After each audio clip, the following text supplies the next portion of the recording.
Zero to God level अर्थात martial God space अर्थात शून्य से ईश्वर स्तर तक। अध्याय 3264 से 3266।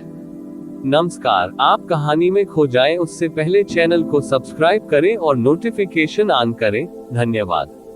Crack crack, gold plated phoenix wing pendant से एक चटकने की आवाज आई। Gold plated phoenix wing pendant टूट गया था। जैसे जैसे समय बीतता गया, gold plated phoenix wing pendant पर दरारें बड़ी होती गई।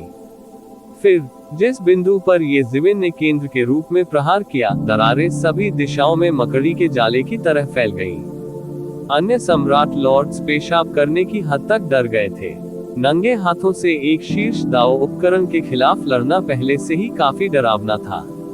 अब ये ज़िवेन के पास एक शीर्ष दाव उपकरण को सीधे तोड़ने की क्षमता भी थी। वास्तव में नंगे हाथों से तो दूर, दाव उपकरण से भी प्रतिद्वंद्वी के दाव उपकरण को तोड़ना बहुत मुश्किल था। वह सचमुच एक राक्षस है। बहुत से लोग ठंडी हवा का झोंका लेने से खुद को नहीं रोक सके। फिर उन्होंने लार का एक कौर निगल लिया और उन शीर्ष भौतिक कृषकों के बारे में सोचा जिन्हें वे जानते थे। ऐसा लगता था कि उनमें से कोई भी इतना मजबूत नहीं हो सकता था जब तक कि वे स्वर्गीय पूज्य स्तर पर न हो। सम्राट तियान ये बार बार पीछे हट गए। ये ज़िवेन के हमलों के कारण उसका फिगर पीछे हटता गया। हर भारी प्रहार के साथ उसका शरीर उड़ जाता। हालांकि उसके पास पलटवार करने का कोई रास्ता नहीं था। वह केवल अपनी पूरी ताकत से बचाव कर सकता था और phoenix wing gold plated pendant के साथ बचाव कर सकता था। भले ही gold plated phoenix wing pendant ने अधिकांश शक्ति को संतुलित कर दिया था, फिर भी उसका पूरा हाथ पूरी तरह से सुन्न था। उसे लग रहा था कि हर झटके से उसकी पूरी बांह टूटने वाली है। आखिरकार gold plated phoenix wing pendant कोई दाव उपकरण नहीं था जो रक्षा में विशेषज्ञता रखता हो। ये ज़िवेन की राक्षसी शक्ति को पूरी तरह से खत्म नहीं कर सका। ये ज़िवेन की ताकत ने सम्राट तियान यी को भी अपनी ताकत से ऐसा करने में सक्षम होने से चौंका दिया। इस समय वह पहले से ही अपने दिल में पछता रहा था। उसे ये ज़िवेन के साथ परेशानी होने का अफसोस नहीं था, लेकिन उसे इस बात का अफसोस था कि वह अधिक सतर्क नहीं रहा और फॉर्चून डिवाइन कैपिटल में ये ज़िवेन को एक झटके में मारने के लिए कुछ और विशेषज्ञों को नहीं लाया। फिर बाद में इतनी सारी चीजें नहीं होंगी। ये ज़िवेन का हमला असीमित लग रहा था, लेकिन वास्तव में सारी शक्ति उसके हाथों में थी। अतः उनका प्रत्येक आक्रमण अकल्पनीय सीमा तक सटीक होता था। उनके प्रत्येक हमले ने एक ही बिंदु पर हमला किया और लगातार बमबारी के तहत अंततः फीनिक्स विंग गोल्ड प्लेटेड डांग पर दरारें दिखाई दी। दाव उपकरण की पुनर्स्थापना क्षमता के कारण अगर कुछ दरारें भी हों तो ये जल्दी से ठीक होने में सक्षम होगा। हालांकि ये ज़िवेन की भयानक विनाशकारी शक्ति ने Phoenix wing gold plated pendant पर एक के बाद एक बमबारी जारी रखी। इसलिए Phoenix wing gold plated pendant की पुनर्स्थापना क्षमता बेकार हो गई। अंत में दरारों के कारण पूरा gold plated phoenix wing pendant अनियंत्रित रूप से टूट गया और तेजी से फैल गया। बजना, एक जोरदार धमाके के साथ पूरा gold plated phoenix wing pendant आखिरकार दो हिस्सों में टूट गया। फिर सभी ने देखा कि ढाल के रूप में gold plated phoenix wing pendant के बिना एम्पायरियन सम्राट हेवनली विंग इतनी अधिक शक्ति का सामना करने में असमर्थ था। उसे मौके पर उड़ते हुए भेजा गया और तुरंत खून बह निकला। ये ज़िवेन ने पहले ही उसकी पूरी बांह को घायल कर दिया था और अब खून बह रहा था और उसकी पूरी बांह की मांसपेशियां फट गई थी।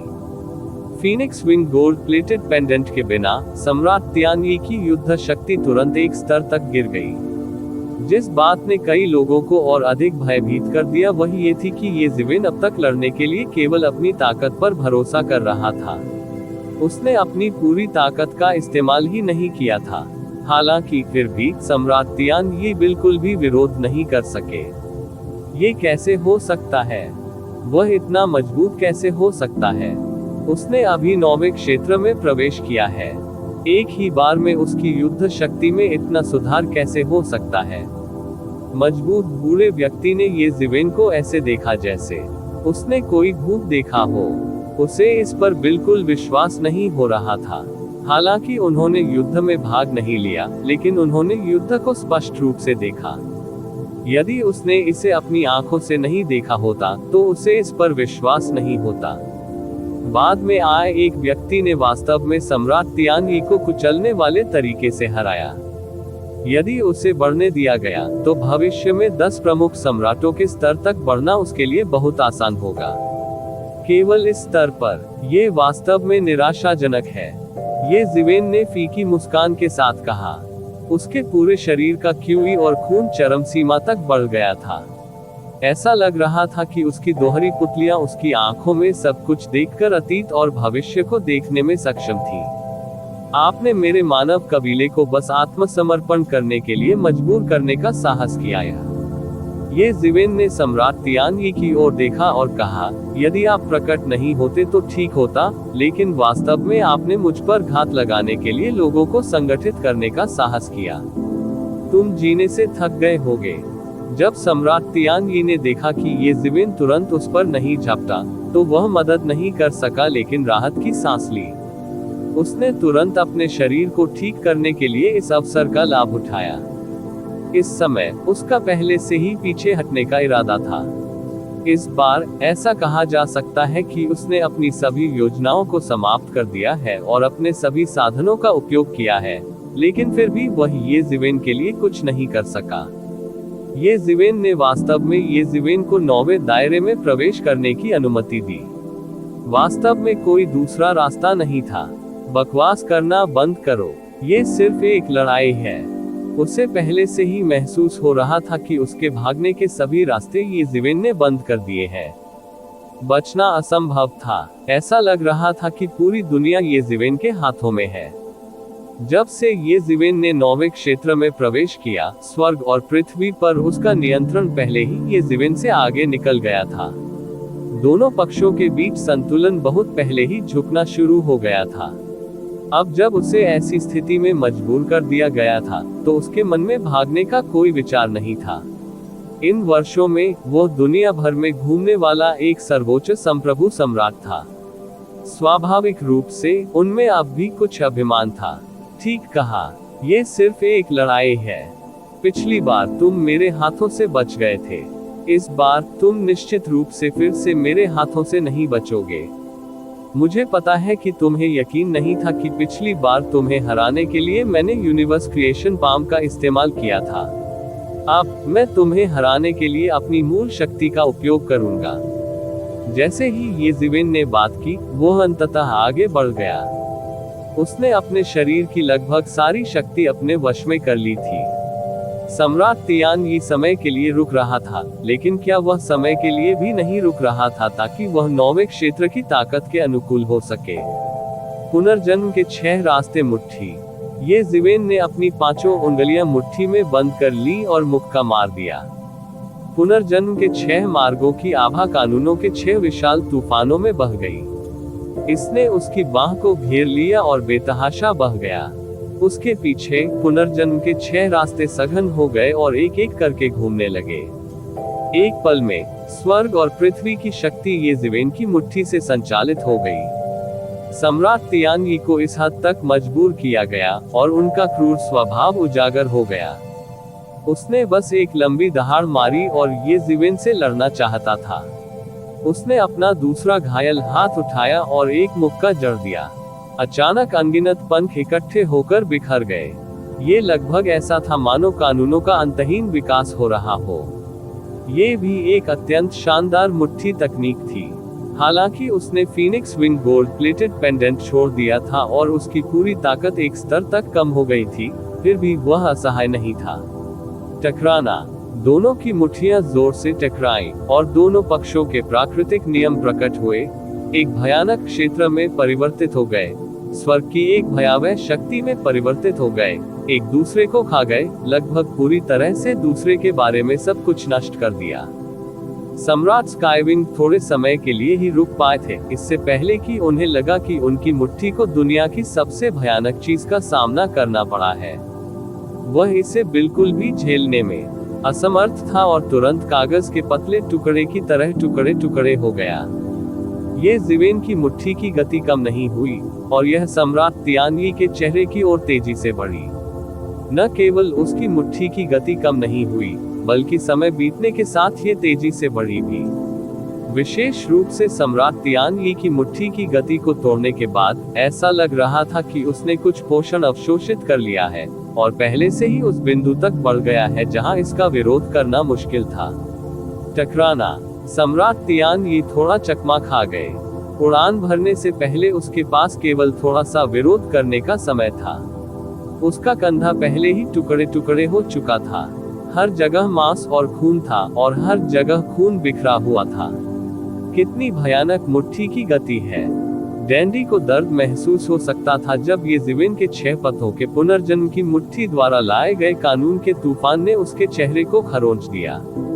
अपने सम्राट की काया के साथ वह अभी भी इस दर्द को महसूस कर सकता था। यह मुक्का कितना दर्दनाक था, इसकी कल्पना की जा सकती है। बस दूर से देखने पर डैंडी को सम्राट तियानयी की ओर से दर्द महसूस हुआ। उन्हें ये झटका लगा था। एम्पायरियन सम्राट स्काईविंग को अब इसका कोई एहसास नहीं हो सका। उसे ऐसा महसूस हुआ मानो दुनिया अचानक अंधकार में हो गई हो। यह इस बात का संकेत था कि वह बेहोश होने वाला था। एक साम्राज्य सम्राट के लिए ये व्यावहारिक रूप से असंभव था। तथाकथित बेहोशी शरीर की रक्षा करने का एक अवचेतन साधन मात्र था। हालांकि एक के लिए सम्राट, उसने लंबे समय तक अपने शरीर की प्रत्येक कोशिका और प्रत्येक परमाणु को नियंत्रित किया था। इस प्रकार की बेहोशी उसके लिए लगभग असंभव थी।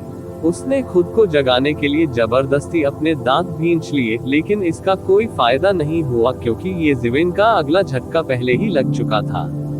सम्राट तियानयी के ऊपर ओवरटर्निंग स्काई सील की मुहर मार्शल सम्राट की मुहर द्वारा बनाई गई थी। ये हवा के विपरीत विस्तारित हुआ और घूमने लगा। ये लगभग एक प्राचीन पवित्र पर्वत जैसा था क्योंकि यह भयंकर रूप से नीचे गिर रहा था। बूम! ये सब बहुत तेजी से हुआ, जिससे उसे भागने का जरा भी मौका नहीं मिला। उसका पूरा शरीर समुद्र क्षेत्र में जा गिरा। देखते ही देखते पूरे समुद्री क्षेत्र में एक बड़ा गड्ढा बन गया। ये किसी ग्रह से उल्कापिंड के टकराने जैसा था। ये और भी शानदार था। एक सम्राट की विनाशकारी शक्ति बहुत चौंकाने वाली थी। एक ही पल में अनगिनत जातियां नष्ट हो गईं। सम्राट तियानयी को केवल यह महसूस हुआ कि उसका शरीर मौके पर ही ढह रहा था। मार्शल सम्राट की मुहर के हमले के तहत ये पूरी तरह से ढह गया। वह बिल्कुल भी विरोध नहीं कर सका और पूरी तरह से खून की धुंध के बादल में बदल गया। वह दहाड़ता रहा और संघर्ष करने की कोशिश करता रहा, लेकिन कोई फायदा नहीं हुआ। उसके सिर के ऊपर एक और तलवार की रोशनी आकाशगंगा की तरह तेजी से गिरी। पुच्छी। सम्राट तियानयी की संघर्षशील भावना इस तलवार की रोशनी से एक पल में नष्ट हो गई।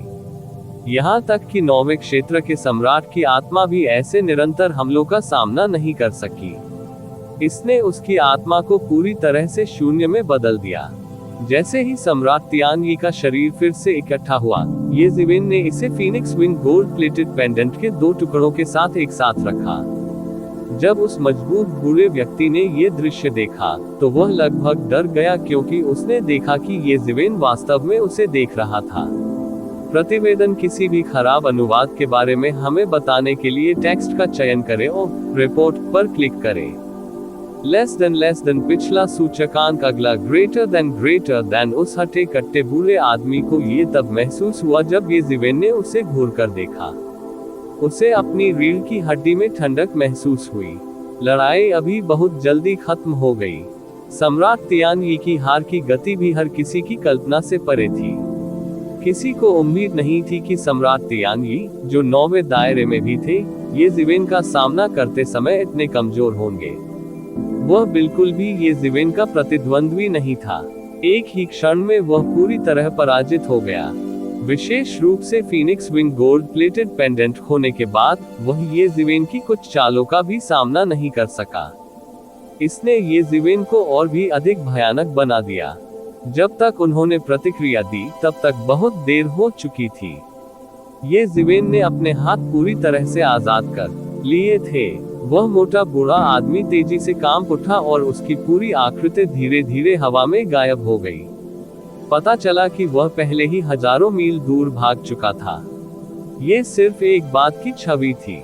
हालांकि उनकी खेती येज़िविन और सम्राट तियान ये जितनी अच्छी नहीं थी, फिर भी वे 8वें क्षेत्र के शिखर पर थे। इस समय उसके भागने की गति भी बेहद तेज थी।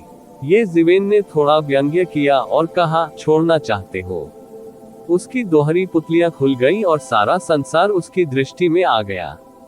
उसने तुरंत पाया कि उस हटे कट्टे बूढ़े आदमी की आकृति पहले ही सैकड़ों हजारों मील दूर उड़ चुकी थी। हालांकि येज़िविन पर इसका कोई प्रभाव नहीं पड़ा। उसने सीधे अपनी हथेली बाहर निकाल दी। अचानक ताड़ की शक्तिशाली गति ने आकाश को ढक लिया। यूनिवर्स क्रिएशन पाम के नीचे जीवित रहने की कोई उम्मीद नहीं थी। बूम! पृष्ठ पुष्ट बूढ़े व्यक्ति ने उड़ने की बहुत कोशिश की, लेकिन ये बेकार था। उसे केवल यह महसूस हुआ कि पूरा आकाश इस विशाल हाथ से ढका हुआ है। जिस गति से विशाल हाथ नीचे गिरा वह और तेज हो गया और अंततः वह उसके शरीर पर आ गिरा। एक पल में पृथ्वी को चकनाचूर करने वाली ध्वनि परमाणु विस्फोट की तरह फैल गई। हर जगह हड्डियों के टुकड़े उड़ गए और हर जगह खून बिखर गया। उस हटे कट्टे बूढ़े को हथेली के एक ही वार से टुकड़े टुकड़े कर दिया गया और वह खूनी धुंध में बदल गया, जिसने मौके पर ही आसमान को भर दिया।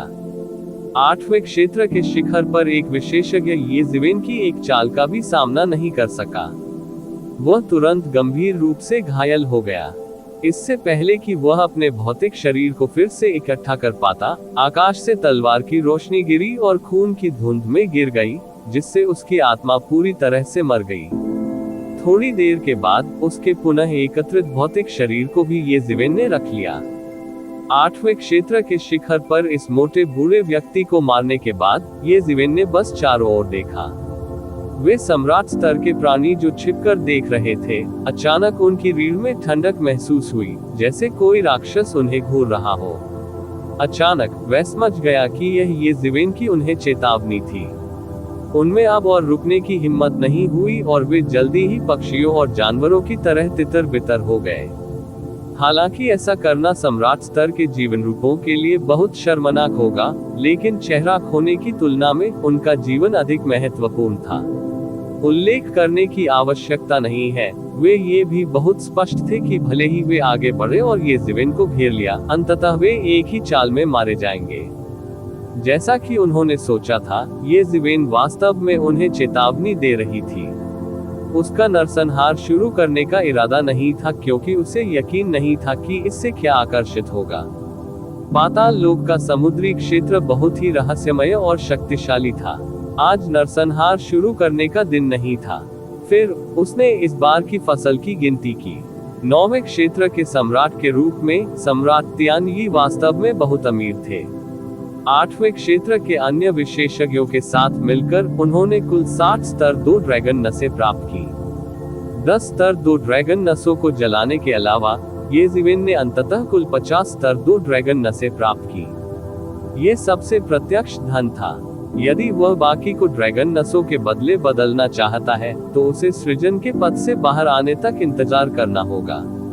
लेकिन फिर भी वह बहुत खुश था। निश्चित ही रात में घास के बिना घोड़ा मोटा नहीं होगा। आपकी सफलता पर बधाई मार्शल सम्राट। कीमिया सम्राट थोड़ा शर्मिंदा लग रहा था, क्योंकि वह अभी लड़ाई के दौरान ज्यादा मदद नहीं कर सका और केवल किनारे से ही देख सकता था। हालांकि ये बधाई सच्ची थी। वह अब येज़िविन के अधीन था। येज़िविन की ताकत जितनी मजबूत होगी, उसके लिए उतना ही अच्छा होगा। 9वें साम्राज्य के सम्राट की देखरेख में मानव जाति का उत्थान अजेय होगा। ये कहा जा सकता है कि सतह पर कुछ ताकतों के अलावा मानव जाति पहले से ही किसी से पीछे नहीं थी। स्वर्ग भक्षण दानव जाति में केवल 2 9वें क्षेत्र के सम्राट थे, लेकिन वे पहले से ही पूर्वी क्षेत्र में जो चाहे कर सकते थे। यही कारण था। येज़िविन बहुत खुश हुई और बोली, तुम्हारे लिए भी वैसा ही, तुम्हारे लिए भी वैसा ही। 9वें क्षेत्र में कदम रखने के बाद वह पहले से ही बेहोश महसूस कर सकता था कि सम्राट के ऊपर एक स्पष्ट क्षेत्र था। शायद वह स्वर्गीय मास्टर क्षेत्र था। सबसे पहले वह इसे बिल्कुल महसूस नहीं कर सका। हालांकि जब उसने वास्तव में नौवें क्षेत्र में प्रवेश किया तो उसके दिमाग में स्वाभाविक रूप से कई चीजें सामने आई। हम पहले ही यहाँ बहुत समय बर्बाद कर चुके हैं, चलो जल्दी करें और चलें। ये ज़िवेन ने ज्यादा कुछ नहीं कहा। हाँ, कीमिया सम्राट ने तुरंत अपने अन्य विचार दूर रख दिए और जल्दी से कहा। दोनों तेजी से दरार की दिशा में उड़ गए। हर जगह अब भी तरह तरह की लड़ाइयां भड़क रही थी। नीदरलैंड सागर क्षेत्र के विशेषज्ञों और हमलावर सेनाओं के बीच लड़ाई कभी नहीं रुकी थी। यही कारण था कि ये ज़िवेन और सम्राट तियानयी के बीच इतने बड़े पैमाने पर हुई लड़ाई ने बहुत अधिक ध्यान आकर्षित नहीं किया। केवल कुछ निम्न स्तरीय सम्राट स्तर के जीवन रूपों ने उन्हें घेर लिया। हालांकि जैसे जैसे समय बीतता गया, अधिक से अधिक विशेषज्ञ स्थानिक दरार के करीब पहुंच रहे थे। वहां फॉर्च्यून डिवाइन राजवंश के सम्राट क्षेत्र के विशेषज्ञ, साथ ही अन्य प्राणियों के सम्राट क्षेत्र के विशेषज्ञ भी थे। ये ज़िवेन और कीमिया सम्राट इन लोगों के बीच छिपे हुए थे। ये ज़िवेन को कोई जल्दी नहीं थी। वह इस अवसर का उपयोग अपनी खेती को मजबूत करने के लिए कर सकता है। सौभाग्य मेरा है, तुम सब नरक में जाओ। तुम्हारी हिम्मत कैसे हुई मुझसे सौभाग्य छीनने की? सभी प्रकार की चीखें शून्य में गूंज उठी। ऐसे वातावरण में सम्राट भी बहुत उत्कृष्ट नहीं लगते थे। एक बड़ी सी दरार आसमान में एक घाव की तरह थी। दूर से देखने पर यह घाव जैसा लग रहा था, लेकिन करीब से देखने पर यह एक खाई की तरह लग रहा था। यह अंधेरा और गहरा था और कोई नीचे बिल्कुल भी नहीं देख सकता था। ये ज़िवेन ने मूल रूप से सोचा था कि जो सम्राट जल्दी आ गए उन्हें पहले ही अच्छे भाग्य के पथ में प्रवेश कर लेना चाहिए था। लेकिन जब वह पहुंचे तो उन्हें एहसास हुआ कि यह मामला नहीं था। ऐसा इसलिए था क्योंकि वास्तव में पूरी दरार के चारों ओर एक अवरोध था। चाहकर भी उन संप्रभु सम्राटों के लिए इसे तोड़ना असंभव था। ये स्वर्गीय प्रभु का कार्य है। ये ज़िवेन ने अपनी आंखें सिकोड़ ली और तुरंत इसे पहचान लिया। वह भीड़ में छिपा हुआ था, विमानों के बीच की दरार में खड़ा था और खुद को नहीं दिखा रहा था। ऐसा इसलिए था क्योंकि उसने पहले ही कई अत्याचारी शख्सियतों की खोज कर ली थी। इनमें से प्रत्येक आकृति मार्शल आर्ट में अद्वितीय थी। उनके द्वारा उत्सर्जित आभा ने लोगों को निराशा का अनुभव कराया। किसी को भी उनके पास जाने की हिम्मत नहीं हुई। केवल उन्होंने ही सामने खड़े होने का साहस किया, हर कोई लापरवाही से। बाकियों ने आते ही खुद को छिपा लिया था ताकि निशाना बनने से बचा जा सके। हिस सम्राटों को रोकने के लिए सीमा किसने बनाई? कीमिया सम्राट हॉनफेने के अलावा कुछ नहीं कर सका। वह ये भी देख सकता था कि सीमा निर्धारित करने वाला व्यक्ति शक्तिशाली था। ये ज़िवेन मंद मंद मुस्कुराई। उसकी आंखें शून्य में खोजती रहीं, लेकिन उसने कहा, पाताल लोक के समुद्री क्षेत्र में स्वर्गीय स्वामी पाताल लोक के अलावा और किसके पास ऐसी शक्ति है? दूर से उसे दो परिचित आकृतियां दिखाई दी। वे युद्ध सम्राट और रात्रि सम्राट थे। ये दोनों नौवें क्षेत्र में भी प्रसिद्ध व्यक्ति थे। वे विश्व के सम्राट स्तर के प्राणियों के शिखर पर खड़े थे। वे इस क्षेत्र में सबसे मजबूत थे। रात्रि सम्राट का अस्तित्व 10 महान सम्राटों के स्तर पर था। हालांकि युद्ध सम्राट 10 महान सम्राटों में से नहीं था, लेकिन आमतौर पर यह माना जाता था कि वह कम से कम इस स्तर पर था। वह एक ऐसा अस्तित्व भी हो सकता है जो इस स्तर को पार कर गया हो। बात सिर्फ इतनी थी कि कोई नहीं जानता था कि जब वह अपनी वास्तविक युद्ध शक्ति प्रकट करेगा तो वह कितना शक्तिशाली होगा। इन दोनों के आसपास किसी और का कोई निशान नहीं था। उनका इस क्षेत्र पर दबदबा था। बटरफ्लाई सॉवरेन भी दिखाई नहीं दी। क्या वह छिप रही है? ये ज़िवेन ने कुछ दिलचस्प खोजा। उसे नहीं पता था कि रात्रि सम्राट अपने साथ किसी को लाया था या नहीं। हालांकि युद्ध सम्राट अपने साथ किसी को जरूर लाया था, चाहे वह बटरफ्लाई सॉवरेन हो या अन्य शीर्ष स्तर के विशेषज्ञ जिनका बटरफ्लाई सॉवरेन ने उल्लेख किया था। वे नाइट सम्राट को घेर लेंगे। हालांकि उनमें से कोई भी अब यहाँ नहीं था। केवल एक ही संभावना थी, वे अंतरिक्ष परत या विमान अंतराल में भी छिपे हुए थे। ऐसा लग रहा था जैसे युद्ध सम्राट नहीं चाहता था कि लोगों को उसके तुरुप के पत्ते के बारे में इतनी जल्दी पता चले।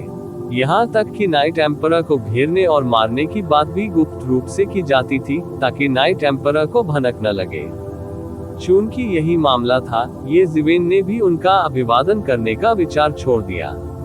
वर्तमान में आकाश में अनगिनत सम्राटों को उनके संबंधित शिविरों के अनुसार 2 संरचनाओं में विभाजित किया गया था, फॉर्चून गॉड राजवंश और विदेशी क्षेत्र के प्राणी। बैटल एम्परर और नाइट एम्परर अपनी अपनी संरचनाओं में शीर्ष व्यक्ति थे। उन्होंने दूर से एक दूसरे को देखा और उनकी आंखें ठंडक से भर गईं। यदि यह बात न होती कि आज का मामला सृजन के मार्ग और सृजन की प्राप्ति से जुड़ा है, तो दोनों पक्षों ने पहले ही एक बड़ी लड़ाई शुरू कर दी होती। हालांकि इस समय दोनों पक्षों के बीच एक मौन सहमति थी। वे जानते थे कि टकराव जारी रखना बेकार है, इसलिए वे पहले सीमा तोड़ सकते हैं। इस मुद्दे पर दोनों पक्षों के हित समान थे, इसलिए वे पीछे नहीं हटे और एक के बाद एक हमला करते रहे। हालांकि जिस बात ने सम्राटों को निराश किया वह ये थी कि चाहे वे कैसे भी हमला करें, वे नीदरलैंड के स्वर्गीय भगवान द्वारा स्थापित सीमा को नहीं तोड़ सकते थे। कितना साहसी, तुमने वास्तव में मेरे पाताल सागर क्षेत्र पर आक्रमण करने का साहस किया। शून्य से एक बेहद ठंडी आवाज आई। हर कोई कांपने से खुद को नहीं रोक सका। उन पर एक जबरदस्त दबाव पड़ा, लगभग एक पहाड़ की तरह जो उन पर दबाव डाल रहा था, सभी संप्रभु सम्राटों के दिलों पर दबाव डाल रहा था। लगभग उसी समय जिन सम्राटों को कुचला जा रहा था, उन्होंने स्वचालित रूप से अपना बचाव मोड सक्रिय कर दिया। इस कुचलने वाले दबाव का विरोध करने के लिए उनके शरीर की सभी आभाएं स्वचालित रूप से मुक्त हो गईं। एक पल में सम्राटों की राजसी आभा पूरे युद्ध क्षेत्र में छा गई। वे हजारों की संख्या में थे और उनकी शक्ति अत्यंत भयानक थी। अरे नहीं, स्वर्ग के स्वर्गीय स्वामी ने एक चाल चली है। बहुत से लोग मदद नहीं कर सके, लेकिन उनकी अभिव्यक्ति बदल गई, खासकर कुछ पुराने सम्राटों की। वे जानते थे कि स्वर्गीय प्रभुओं के बीच सम्राटों पर आसानी से हमला न करने का समझौता था। अब नीदरलैंड का स्वर्गीय स्वामी स्पष्ट रूप से समझौते का पालन नहीं करने वाला था। प्रतिवेदन किसी भी खराब अनुवाद के बारे में हमें बताने के लिए टेक्स्ट का चयन करें और रिपोर्ट पर क्लिक करें। लेस देन पिछला सूचकांक अगला ग्रेटर देन कई दिग्गज सम्राट लॉर्ड्स ने ऐसी अफवाह के बारे में सुना था।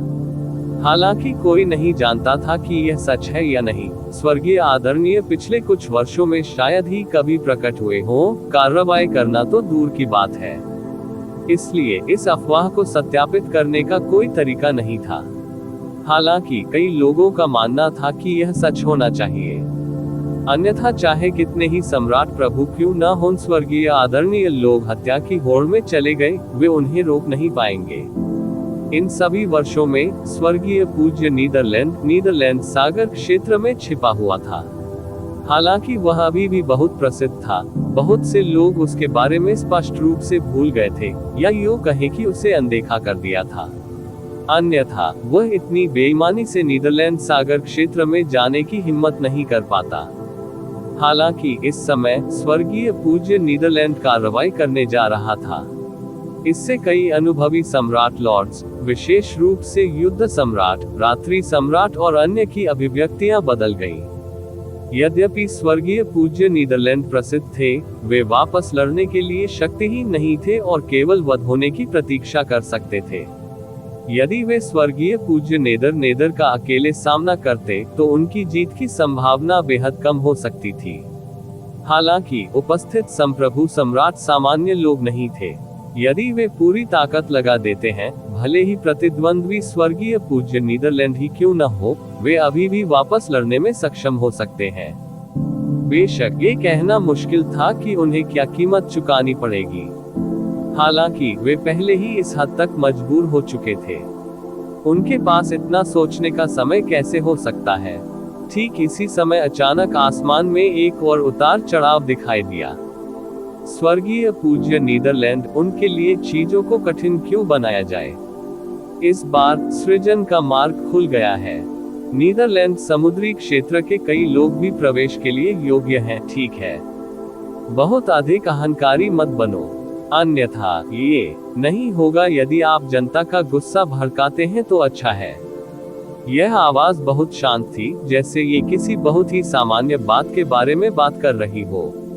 सभी ने तुरंत अपने कान खड़े कर लिए। ये स्पष्ट था कि किसी अन्य सर्वोच्च अस्तित्व ने कार्रवाई की थी। हालांकि वह कौन था जो स्वर्गीय पूज्य नीदरलैंड के साथ बराबरी पर खड़ा हो सकता था? स्वर्गीय आदरणीय उत्तर, क्या आपको लगता है कि मैं नहीं जानता कि आप क्या सोच रहे हैं? हालांकि दूसरों को नहीं पता होगा कि सृजन के पथ पर क्या है, लेकिन क्या आप नहीं जानते? आप वास्तव में निर्दयी हैं, लेकिन जब से आपने बोला है, मैं आज तुम्हें मुख दिखाऊंगा। जैसे ही यह आवाज गिरी, स्वर्गीय पूज्य नीदरलैंड का दबाव गायब हो गया। यहाँ तक कि दरार के चारों ओर की सीमा भी बिना किसी निशान के गायब हो गई। इस समय अंततः हर कोई समझ गया कि यह लॉर्ड नॉर्थ ही थे जिन्होंने बात की थी। इसमें कोई आश्चर्य नहीं कि लॉर्ड हेडिस के पास भी उसे चेहरा देने के अलावा कोई विकल्प नहीं था। नॉर्दर्न हेवनली वेनेरेट का मुख्य प्रतिद्वंद्वी नीदरलैंड हेवनली वेनेरेट था, जो उत्तरी क्षेत्र की अध्यक्षता करने वाला सर्वोच्च अस्तित्व था। सुदूर अतीत में फॉर्चून डिवाइन राजवंश और बाहरी क्षेत्रों के बीच की सीमाएं अभी तक तय नहीं की गई थी। फॉर्चून गॉड राजवंश के लिए उत्तरी क्षेत्र में अपना कत्लेआम करने के लिए या विदेशी जनजातियों द्वारा उत्तरी क्षेत्र को लूटने के लिए एक सेना का आयोजन करना असामान्य नहीं था। ऐसी परिस्थितियों में एक सम्राट की तो बात ही छोड़ दीजिए, एक एम्पायरियन को भी एक कदम उठाना होगा। लॉर्ड नॉर्डन लॉर्ड और लॉर्ड हेडिस के बीच कई बार लड़ाई हुई थी। जहां तक परिणाम की बात है, कोई नहीं जानता था।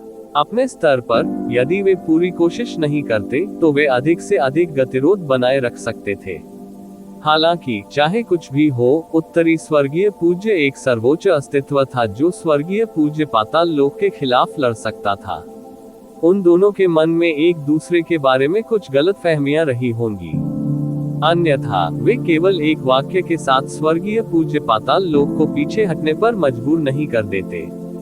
परिणाम स्वरूप निचले स्वर्गीय भगवान की भव्य योजना जल्दबाजी में समाप्त हो गई। जैसे ही जादू हटा, कई सम्राट प्रकाश की गेंदों में बदल गए और दरार में उड़ गए। स्वर्गीय पूज्य पाताल लोक किस बारे में बात कर रहा है? ये ज़िवेन ने थोड़ा सा भौहें सिकोड़ी। उन्हें बस यही लगा कि इस मामले में कुछ गड़बड़ है। ये मामला शुरू से ही सही नहीं था। नीदरलैंड के स्वर्गीय आदरणीय दूसरों को प्रवेश करने से क्यों रोकना चाहते थे? ये पूरी तरह से अतार्किक था। यदि उसने ऐसा किया तो न केवल वह फॉर्चून गॉड राजवंश के विपरीत पक्ष में खड़ा होगा, बल्कि वह अन्य बाहरी डोमेन को भी अपमानित करेगा। हेवनली वेनेरेट हेडिस के विरोध के पीछे क्या कारण था, लेकिन फॉर्चून गॉड राजवंश ने इसके लिए जोरदार प्रयास किया। वह 3 साल का बच्चा नहीं था। स्वाभाविक रूप से वह इतना भोला नहीं होगा कि यह सोचे कि दुनिया काली और सफेद है। स्वर्गीय पूज्य पाताल लोक ने जो कुछ भी समर्थन किया वह गलत था, और फॉर्चून गॉड राजवंश ने जो कुछ भी समर्थन किया वह सही था। हालांकि वह अभी भी इसका पता नहीं लगा सका। इस समय उनके पास बहुत कम जानकारी थी। आखिरकार वह कोई स्वर्गीय पूज्य नहीं था, इसलिए वह कई चीजों के संपर्क में नहीं आ सका। मार्शल सम्राट, जल्दी करो, नहीं तो हम समय पर नहीं पहुंच पाएंगे। जब कीमिया सम्राट ने देखा कि ये ज़िवेन हिल नहीं रहा है और कुछ सोच रहा है तो वह चिंतित हुए बिना नहीं रह सका। ये ज़िवेन ने अंततः अपना सिर उठाया और कहा, ठीक है, चलो चले। उन दोनों ने एक बड़ा कदम आगे बढ़ाया और अमर प्रकाश की एक किरण पर भी कदम रखा, जो अंधेरी दरार में गायब हो गई। जैसे ही वे दरार में दाखिल हुए, ये ज़िवेन को तुरंत एक शक्तिशाली शक्ति का एहसास हुआ जो उसके शरीर को चीर रही थी। एक शक्तिशाली शक्ति कहर बरपा रही थी। जल्द ही वे दोनों दरार से गुजर गए। दरार में प्रवेश करने के बाद उन दोनों ने अपनी आंखें खोली और तुरंत बढ़ती अमर धुंध का दृश्य देखा। हर जगह अवर्णनीय क्रिस्टल थे, जो उस दृश्य से अलग था जो ये ज़िवेन ने सृजन के पथ में प्रवेश करते समय देखा था। ऐसा लगता है जैसे सृजन का पथ निश्चित रूप से उससे कहीं अधिक है जो मैंने यहाँ आकर देखा था। ये ज़िवेन ने मन ही मन सोचा। जब वह पहली बार यहाँ आया तो उसे वही रास्ता दिखाई दिया। हालांकि अब जब उन्होंने इसे देखा तो ये बिल्कुल अलग दृश्य था। हालांकि अभी भी कुछ समानताएं थी। पहले की तरह जैसे ही ये ज़िवेन ने सृजन के पथ में प्रवेश किया, उसने तुरंत महसूस किया कि उसके शरीर में आध्यात्मिक शक्ति तेजी से खत्म हो रही है।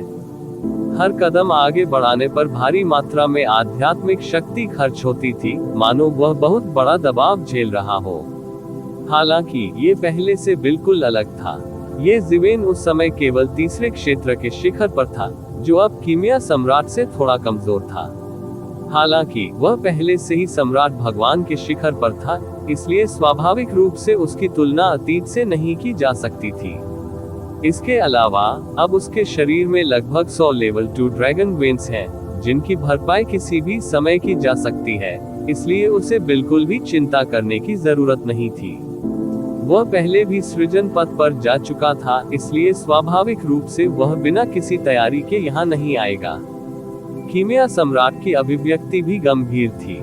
वे सृजन के पथ पर भी चले थे, इसलिए सृजन पथ की कठिनाइयों और खतरों को वे स्वाभाविक रूप से समझते थे। उन दोनों ने चारों ओर नजर दौड़ाए और आसपास कोई अन्य सम्राट लॉर्ड्स नहीं पाया। ऐसा लग रहा था कि जब वे दरार से गुजरे होंगे तो अलग अलग जगहों पर बंट गए होंगे। यहाँ स्थिति बहुत अजीब है, मानो कोई चीज हमें दबा रही हो। यदि आप सम्राट भगवान नहीं हैं, तो आप यहाँ आकर मौत को दावत दे रहे होंगे। कीमिया सम्राट ने भौहें सिकोड़कर कहा। साथ ही दाववादी सम्राट, मुझे तुमसे कुछ कहना है। यह क्या है? ये ज़िवेन ने पूछा। कीमिया सम्राट ने पलटकर ये ज़िवेन से कहा, मुझे लगता है कि मुझे कुछ समय के लिए छोड़ना होगा। सृजन के पथ पर मुझे अभी भी कुछ करना है, इसलिए समय आने पर मैं आपसे मिलूंगा।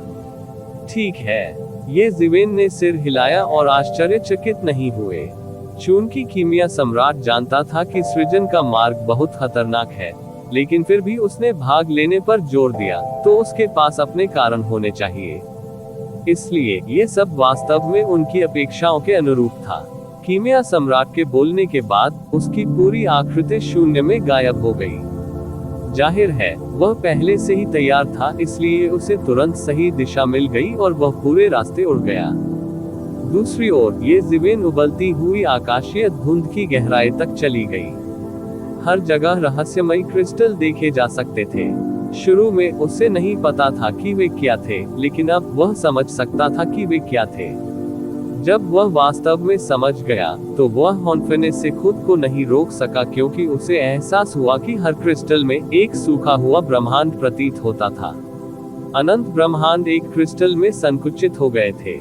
एक बार जब यह विस्फोट हुआ, तो भयावह शक्ति एक संप्रभु सम्राट को गंभीर रूप से घायल कर सकती थी या मार भी सकती थी। इसमें कोई आश्चर्य नहीं कि उसे अचानक इतना खतरा महसूस हुआ। लेकिन ये सूखे हुए ब्रह्मांड यहाँ क्यों जम गए, और इन क्रिस्टलों में कितने ब्रह्मांड दबे हुए थे जिन्हें हर जगह देखा जा सकता था? और किसने इन ब्रह्मांडों को इस हद तक संकुचित कर दिया? बहुत सारे अज्ञात थे। ये भी कहा जा सकता है कि यह फॉर्चून गॉड राजवंश का सबसे बड़ा रहस्य था, और कोई नहीं जानता था कि इसमें क्या निहित है। ये ज़िवेन जितना गहराई तक चला, उतना ही अधिक वह भीतर के रहस्यों को महसूस कर सका। ये ज़िवेन को ये भी महसूस हो रहा था कि यहाँ समय और स्थान अलग थे, और यहाँ तक कि कानून भी बाहरी दुनिया से अलग थे। इसलिए वह अकुशल महसूस करता था, और यहाँ तक कि वह अपने उपयोग के लिए स्वर्ग और पृथ्वी से कोई ऊर्जा भी अवशोषित नहीं कर सका। एक सम्राट भगवान के लिए ये बस एक असंभव चमत्कार था। अपनी साधना के स्तर पर, चाहे वह प्रकाश हो, अंधेरा हो या बुरा हो, जब तक वह ऊर्जा थी, वह इसे अपने उपयोग के लिए परिवर्तित कर सकता था। चाहे वह राक्षसी क्यूई हो, राक्षसी क्यूई, आध्यात्मिक क्यूई, या कोई अन्य आध्यात्मिक क्यूई, कोई अंतर नहीं था। हालांकि उसे यहाँ कोई पुनः पूर्ति प्राप्त नहीं हो सकी, जो स्पष्ट थी। जल्द ही ये ज़िवेन को कई सम्राट लॉर्ड्स की उपस्थिति का एहसास हुआ।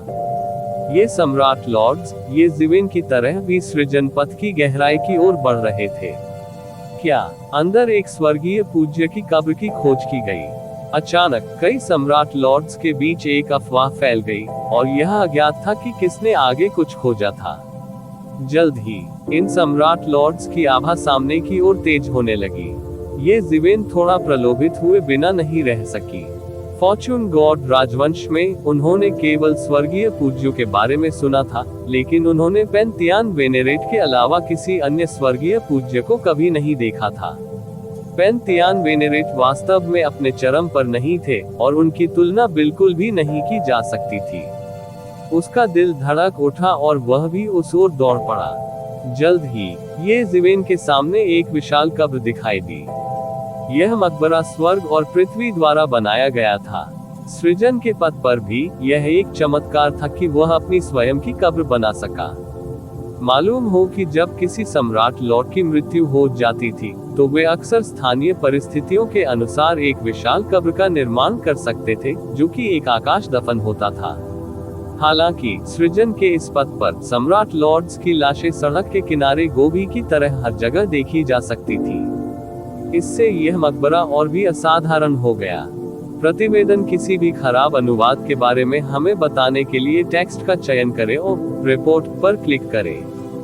लेस देन पिछला सूचकांक, अगला ग्रेटर देन। इसी प्रकार के अपडेट्स लेते रहने के लिए हमारे चैनल ऑडियो बुक्स 108 को सब्सक्राइब करें और नोटिफिकेशन ऑन करें। धन्यवाद।